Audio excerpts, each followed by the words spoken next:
going to have the first of our facilitated discussions. So I'm really delighted to welcome Dr. Karen Harrison-Denning. Karen has a background in community mental health nursing, so a lot of clinical experience of the journey of a person with dementia and their families, and also a very strong research and policy background. So she's the Head of Research and Evaluation for Dementia UK, very involved with the National Council for Palliative Care and Marie Curie UK, and a lot of research expertise in palliative and end-of-life care and dementia, and she's recently completed her own PhD in advanced care planning in dementia. So who better to lead us in a discussion on advanced care planning in dementia? So Karen's going to speak for about 15 minutes, and then she's going to facilitate a discussion with you. We'll have roving mics, 2 roving mics going around for us to really tease this out more. So thanks very much, Karen. Is the lighting system going to be used for me? Because it's a bit anxiety-provoking. We don't have to. Okay, well, just warn me when 15 minutes is up there. For people that don't know, Dementia UK is an organisation that supports a specialist nursing intervention called Admiral Nursing that work in partnership with a lot of other dementia providers, such as dementia care advisors, community mental health teams, hospices, hospitals. We can talk about that in the break if you like. So I suppose a lot of the context has already been set. If I do repeat, then I make no apologies, because they're obviously important points to make. But we do know that dementia is a progressive and irreversible neurodegenerative disease and is life-limiting. And certainly when I started nursing all those years ago, dementia was seen as a mental illness, but now we know that's no longer the case, and that the same proportion of people with dementia experience mental health problems on top of their dementia. And we know from a Cambridge study that 1 in 3 people aged over the age of 65 will die with or from dementia. So it's going to affect an awful lot of people, a lot of people here already. And I think that research evidence and media coverage suggests that people with dementia don't necessarily always experience good end-of-life care. And why that might be, I think that it may not still be recognised as a terminal illness. Loss of mental capacity and effective communication and personhood may mean that the care needs of the person are not seen or understood. And I think that we might need to think differently when caring for people with dementia, whilst retaining the principles of good end-of-life care. Why might we need to think differently about it? And I think that usually we often wait until the advanced stages of the disease before we actually start to discuss end-of-life care preferences. So we wait for some of these difficult transitions to happen, like moving into a care home or the first or second hospital admission. And then people start to think, well, maybe we need to change the goals of care. What's going on here? Do we want to prevent this happening again? And we may not consider palliative care until active treatments are no longer seen as being beneficial. But in dementia, the loss of capacity happens quite early on in the disease. So maybe we can't always have those conversations.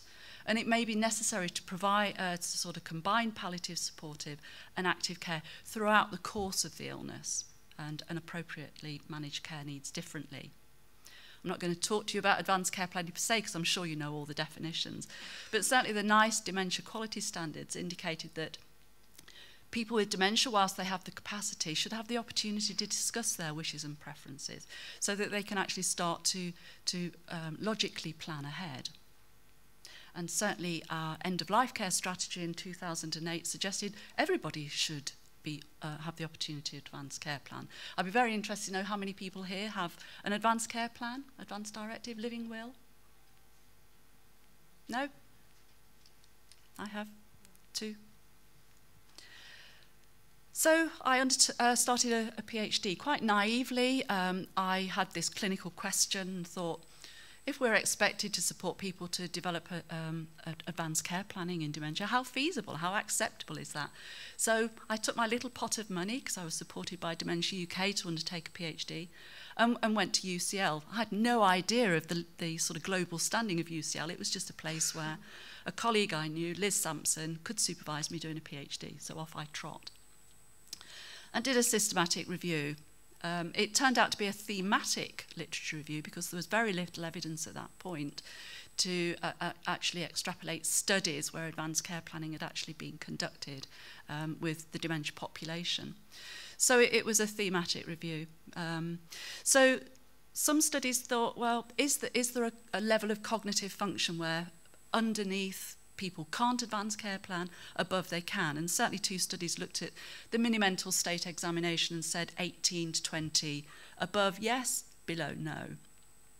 And anecdotally, clinically, I knew patients with many mental states below that were still able to make certain decisions. Equally, I knew people above that couldn't. And the mini-mental state was never designed for that.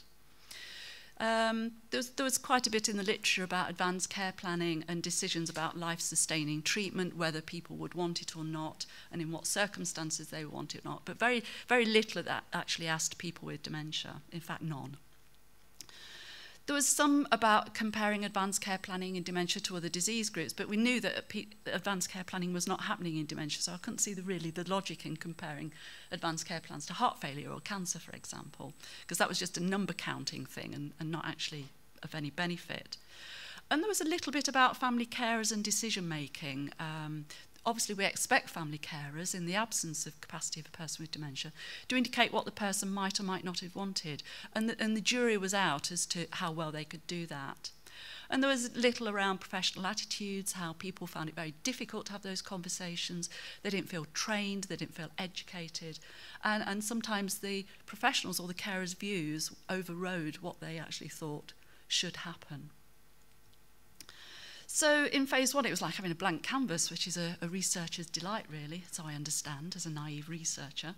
So in phase 1, I just wanted to actually explore with groups of people with dementia, family carers, and then where they were together, was feasibly could they actually think about end-of-life care.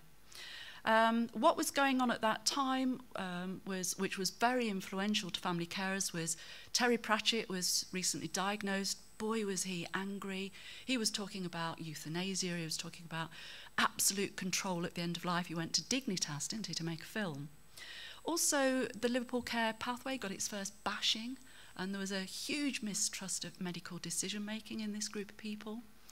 And also Jerry Robinson, a businessman in the UK, Jerry Robinson can fix it, and went into dementia care homes and tried to improve care and couldn't. He didn't manage it over the 2 programmes.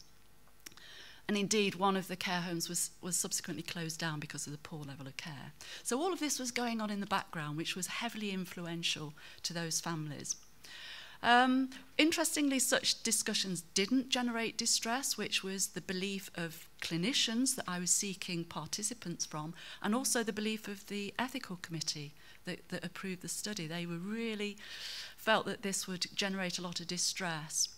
I had this naive notion as a researcher that I would find that these families were close in their view of what should happen, and then I wanted to conduct a cohort study and see at what point there was a divergence. But there was already a divergence of view, so I had to think again.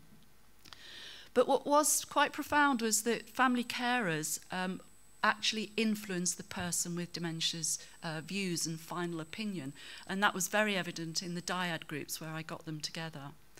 And people with dementia, even given that the inclusion criteria was a mini-mental state of 20 or above, guided by previous literature, the average mini-mental state for the group was about 25 on the mini-mental state, and they already found it very difficult to think of their future selves. They couldn't understand why things that they enjoyed and wanted to continue that they enjoyed now wouldn't continue in the future. So I went into phase 2, and I wanted to actually look at, if family carers were so influential over the views of the person with dementia, how accurate were they in actually predicting what the person with dementia would or wouldn't want when thinking about end-of-life care? So I used a modified version of a tool that's used in the States, that's used to support people nearing retirement to develop an advanced care plan, because a lot of their medical insurances are only valid if they have an advanced care planning going into old age. And I chose 3 scenarios. Now, one of the scenarios in the LSPQ was like, if you develop dementia, but of course these people already had dementia. So I said, as you are today, diagnosed with dementia. I looked at really severe stroke with coma, with no chance of recovery or waking up, and advanced cancer, 6 months to live. So I chose really defined hypothetical scenarios and a real scenario so that they could actually gauge what was going on. And I looked at 3 treatment options in those particular instances. And what I did was interview the person with dementia separately, find out what their views were, would they want certain treatments in certain conditions, and then separately I interviewed the family members and say, what do you think your husband, your wife, your mum, your dad would want in this situation? And I nested some qualitative, semi-structured interviews. Now, in the here and now, people with dementia largely wanted the treatments. They could conceive of their future, of their present selves, which is very much what the phase 1 found. And reassuringly, carers were very good generally at predicting what those treatment preferences were. Although almost in all cases, after I'd interviewed the carer, they wanted me to tell them, were they accurate in their predictions? And I just said, have the conversation. When it got to severe stroke and coma, only half the people with dementia actually wanted active interventions, life-saving interventions in those instances. But carers tended to over-predict that, so they erred towards the more aggressive interventions, albeit that they may well be futile in that situation. And that's not dissimilar to those sorts of studies in heart failure or cancer patients when thinking about different disease scenarios. When it came to cancer, only about 1/3 of people with dementia actually wanted active interventions. And carers came back to sort of generally being able to predict this. Now, what was interesting aside from this is that the LSPQ, the way it was analysed in other studies, was that if on the Likert scale a person was unsure, that was tipped into wanting treatment because almost the sort of medical therapeutic default, if somebody is unsure, is to treat them. So in a way, that skewed the views. But what actually came through was that there was a massive level of uncertainty. So the carers and the people with dementia that completed the unsure was quite significant, over 1/3 of them. And actually, when I looked at combined all the results, the carer's ability to predict the preferences of the person with dementia were little better than chance. I wanted to see what other factors might influence a carer's ability to predict. Again, working clinically and understanding differing relationships. So I wanted to look at, well, did carer burden influence it? Accuracy, and it didn't. Quality of caregiving, care receiving relationship, that didn't have an effect. But what was interesting and starting to show quite a trend was that the more psychologically distressed a carer was, the further they moved away from accuracy in predicting what the person was want. So you imagine back to some of these situations, these transitions where a person moves into a care home. How difficult do family carers find that situation? They often feel extreme guilt. The transition into a care home, into a hospital for end-of-life care treatments.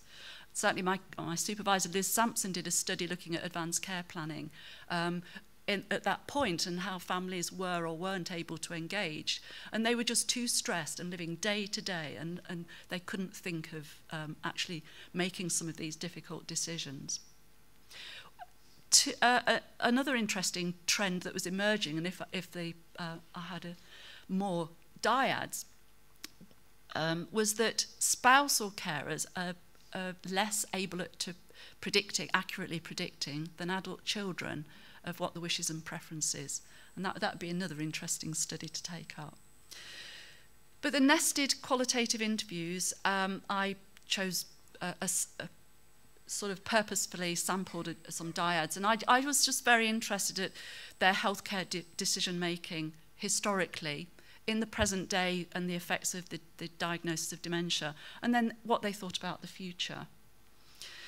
Historically, they often talked about having principles of shared decision-making, that they were united and we would make decisions that were good for the couple, good for each other. But largely their decision-making had been untested, and in most of them, dementia was the first significant health condition that had presented them with problems. And what sort of came through as well were strands about gender-specific decision-making, and also the issues around autonomy. Although they sort of argued that we'd share our decision-making, actually what came through was that they actually felt they should be autonomous in that. And getting the diagnosis often was almost the first transition to testing this belief of shared decision-making. And what I saw was that a significant number of these people were actually acknowledging they were stepping down from decision-making.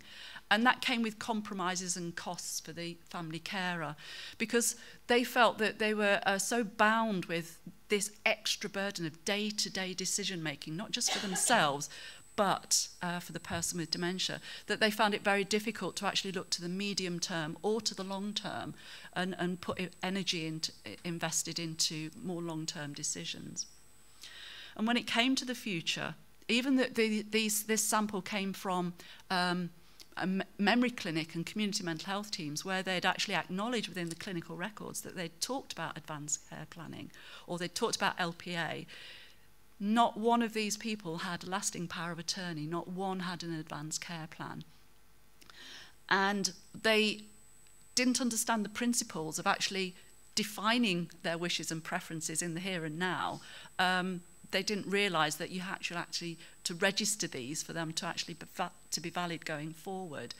And they felt that they weren't given any information about what are the milestones, what can I expect, what might happen, what's the prognosis of getting this dementia, and what are some of the physical care things I might have to think about. And trust in others came back, because at this time, I mean, this was a part-time PhD over 6 years. So what actually was still in the media was that the Liverpool care pathway had just been withdrawn and was being reviewed. So there was still this mistrust. Well, isn't an advanced care plan just another type of thing like the Liverpool care pathway? Will I be experimented on, or will you switch the machine off too soon? So there was this still mistrust about what was happening.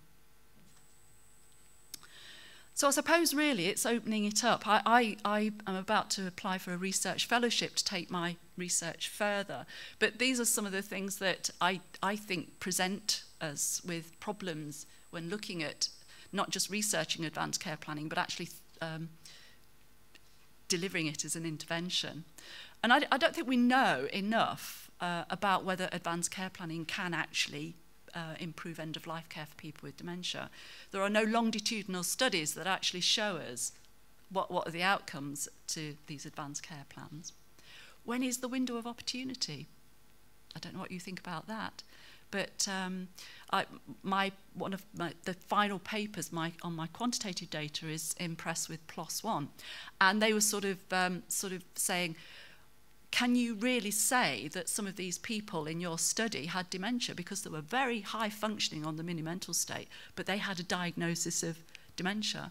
So are we assuming that they can talk about that? And how do we ensure the continued dialogue? It's not a one-off intervention, is it? It's not half an hour's quick chat and fill in a form. What do we do when the person loses capacity? Is that ACP then written in tablets of stone? Is that the point that it actually comes into force? Do we expect too much of family carers in supporting end-of-life care decision-making? Don't they sometimes disembody their own needs to continue to meet the preferences of the person with dementia? And life is beset with uncertainty. So why do we need a plan for it? Can't we just respond appropriately at any one time, based on a palliative approach to that family affected by dementia? So I throw these questions out to you, and we'll take them in whatever order you like.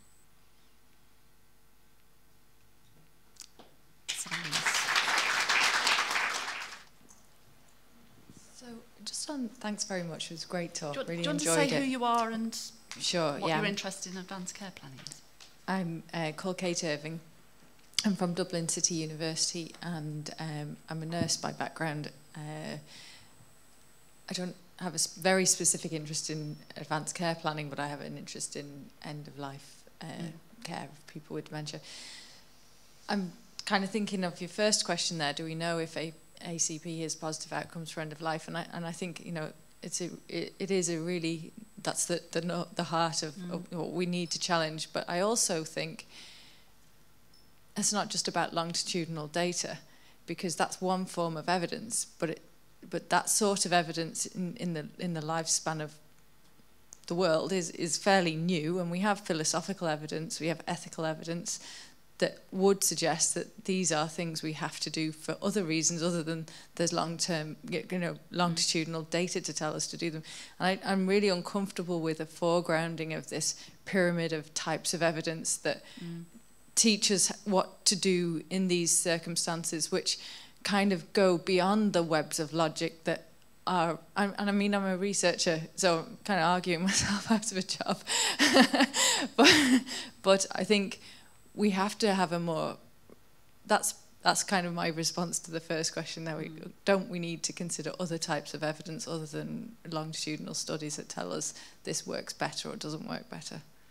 I agree, and I think that certainly we were having discussions about methodology last night, and hence I chose a mixed method approach, because I think sort of realistic inquiry has to sort of embrace some of these quite complex types of interventions.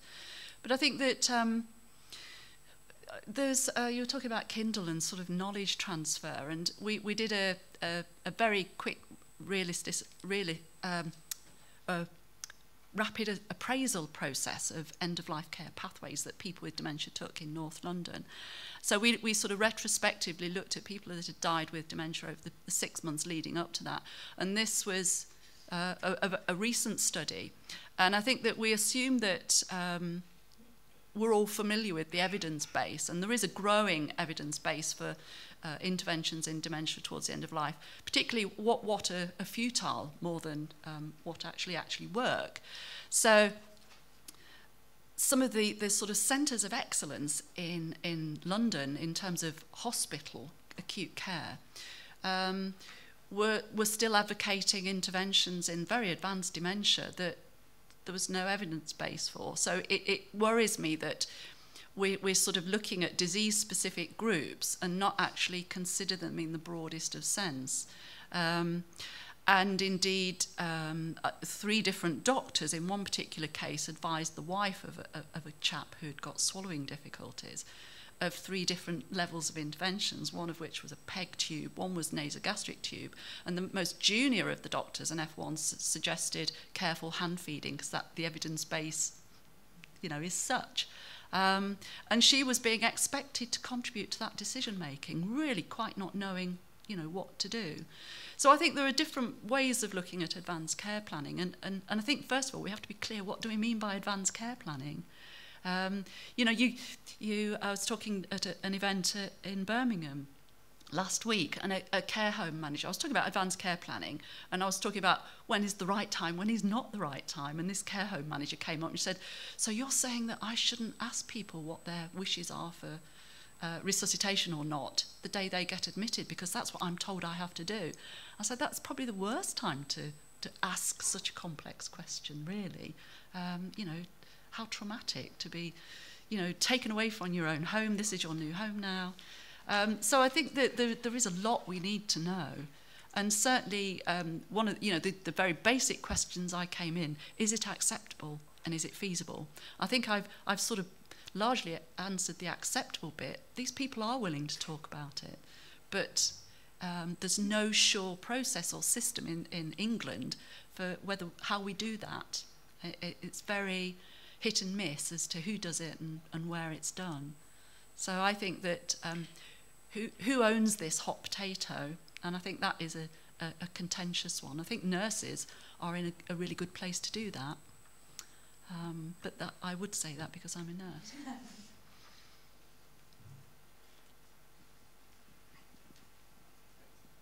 Karen, do you want me to pick questions? I don't mind. Whoever's got the mic, that one, and then this gentleman at the front. I'm Nicola Cornelli, I'm a nurse lecturer in UCC. Thank you very much for your interesting presentation. I suppose I'm currently involved in a study looking at advanced care planning, and we worked with the Irish Hospice Foundation to conduct a before-after study looking at an education and intervention, educating staff in nursing homes about advanced care planning. And I suppose like that, it was mixed methods in one sense. We did some focus groups with staff, and the hot potato was a big issue. Who initiates the conversation? And I think everyone was educated, but it seemed to fall to the role of the nurse manager on the wards to bring up this conversation, to open up that conversation. Not saying that they knew the family any more better than maybe the nurse that was caring for that person, but it just seemed in everyone's mind to be a kind of a senior role, someone to take on that kind of responsibility. And what we found was you could have care assistants who are looking after the patient, who are getting snippets of their care preferences on a daily basis. And this may or may not have filtered through to nursing staff. And yet you were having this formalised nurse manager, I suppose, initiating the conversation with family and with the person themselves. And it was kind of, are they the best person to initiate that conversation? Are they the best person to lead that conversation? How do we bring about that whole care team approach to this advanced care planning that we're trying to achieve? So I suppose that was one thing that we came across. And I suppose another issue that was raised, and what the nurse managers were saying, was that when a person is admitted to the nursing home, they found that was the best time to initiate the conversation, because they felt if they brought it up midway, or they'd been there a year or so, the person was, is there something wrong? You know, have I had an escalation in my condition? Is, you know, they started becoming suspicious or uncomfortable maybe perhaps with it.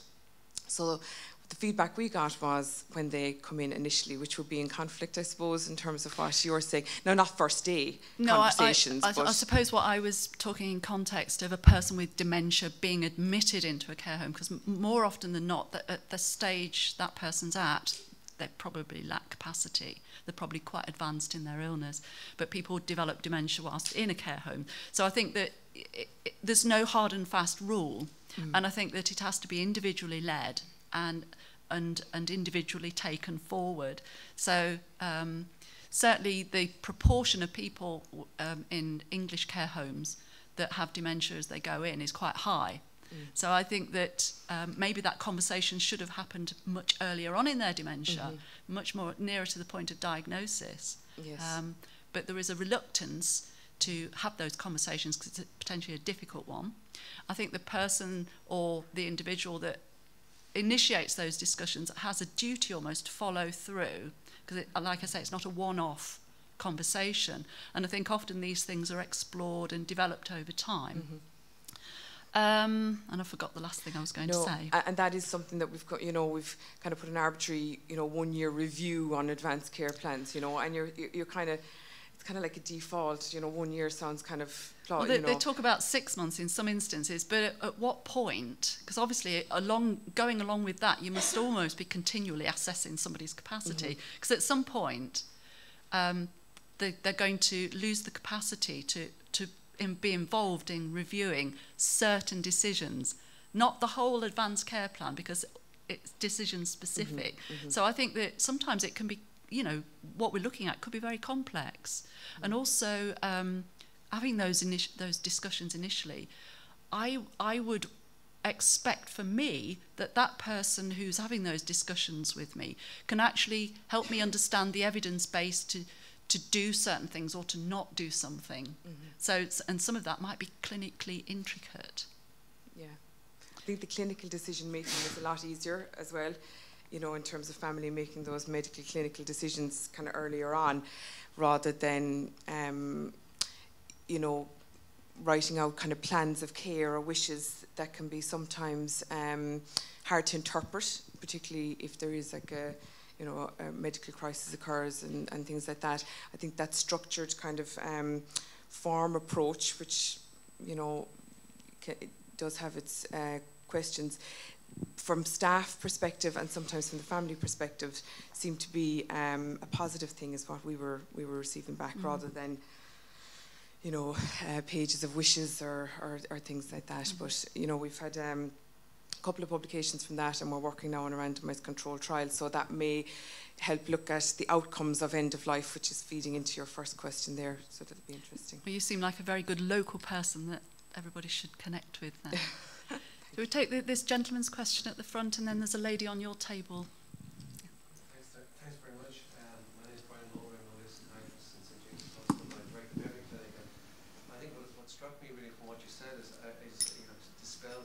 taboo I think that certain doctors have about discussing these issues.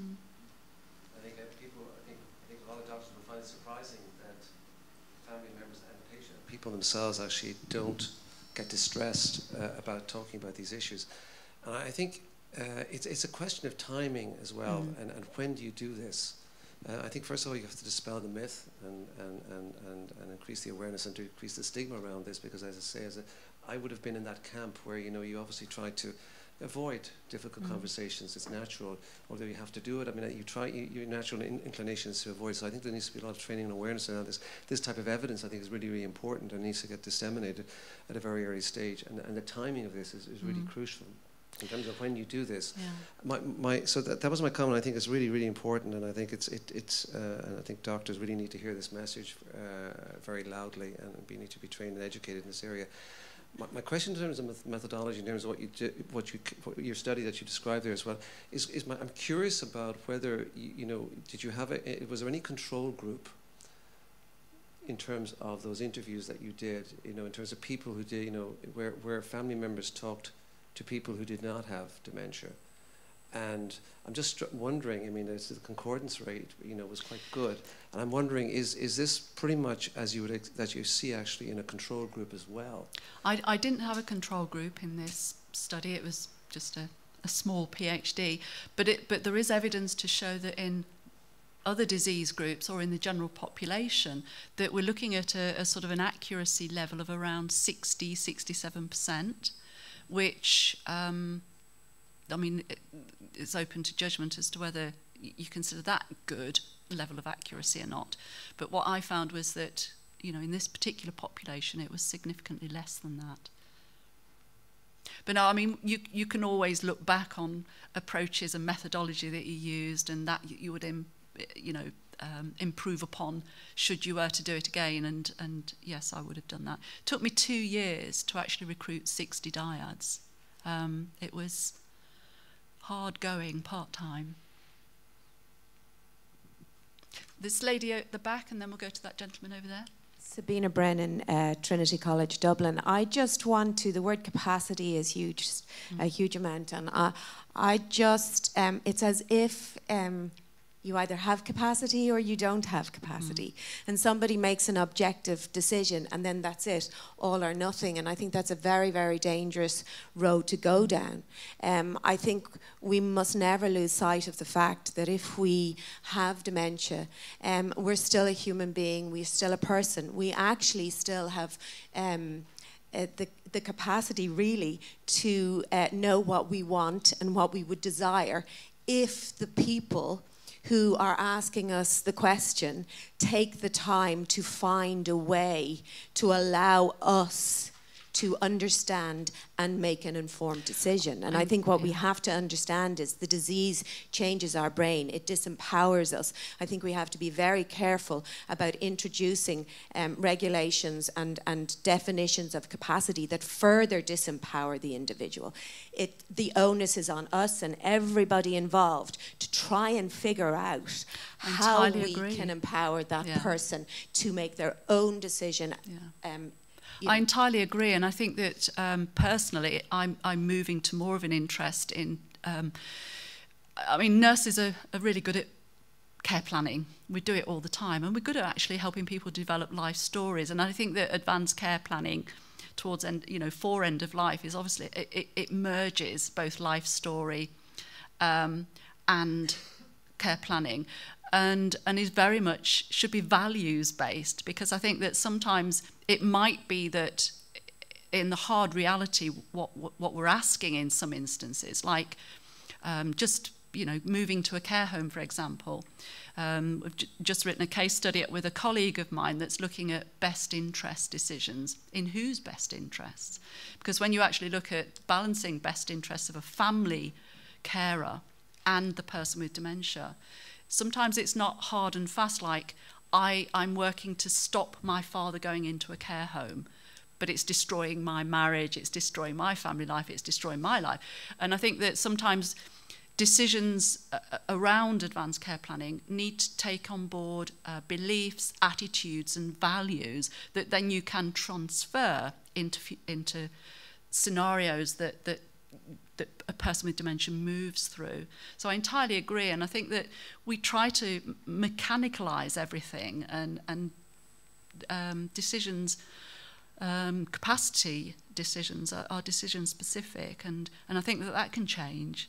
So I think that to actually once you've assessed somebody's capacity for a certain decision and you decide, okay, they've lost the capacity, now this advanced care plan's in a tablet of stone, that still might change again. So I think that my belief is that advanced care planning should be done in a relationship sense, and I think that the longitudinal involvement of whether it be an admiral nurse, whether it be a GP, whoever it is that's holding that hot potato, it needs to be done in a relational sense, including the family carers as well. So capacity is an element and shouldn't be slavishly applied. There's a gentleman. This will be our last question. Okay. For this session. Yeah.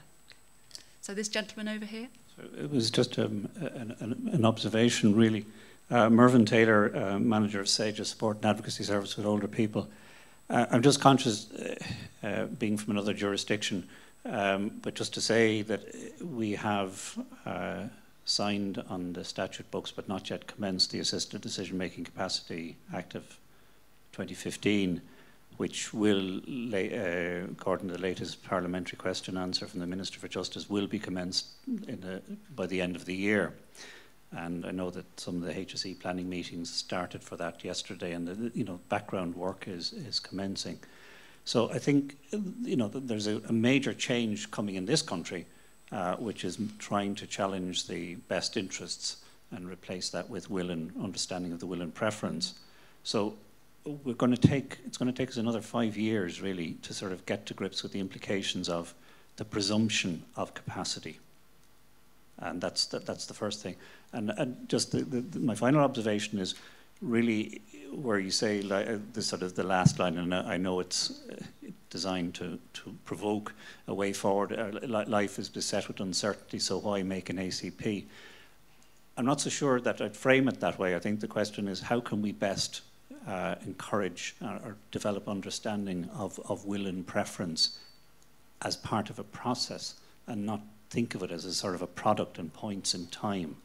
And if anything encourages me, from I'm not a researcher, but from my own experience over the recent years, it is that the earlier that people get engaged in this process, and preferably at the primary care level, and practically, I think we're going to have to actually incentivize GPs with some form of working with people to record their preferences, whether it's Think Ahead or some other advanced healthcare directives, whatever that suite of resources is.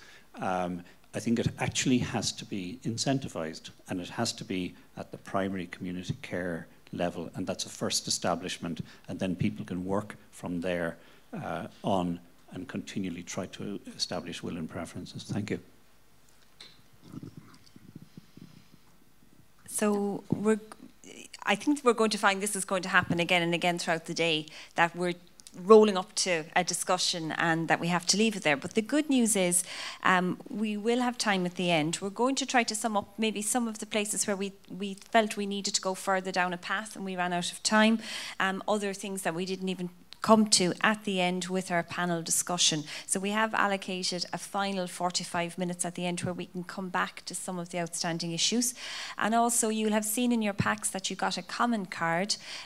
If you haven't had a chance to put something forward for discussion, or even after the session is finished and you suddenly think, wait, I actually have thought of something and I'd like us to come back to it at the end. You have comment cards. We'll be picking them up at the coffee breaks and at lunchtime, and they'll also go forward to kind of mould what our final discussion is going to be at the end. So at this point, I'd like to say thanks very much again to Karen for facilitating our first discussion. We're going to have coffee break now. We're going to, I know it says 11:05 to start on your programme. We're going to start back at 11:10 sharp. The first slide will be up at 11:10. Please don't walk in the middle of it, and we'll take things on from there. So thank you.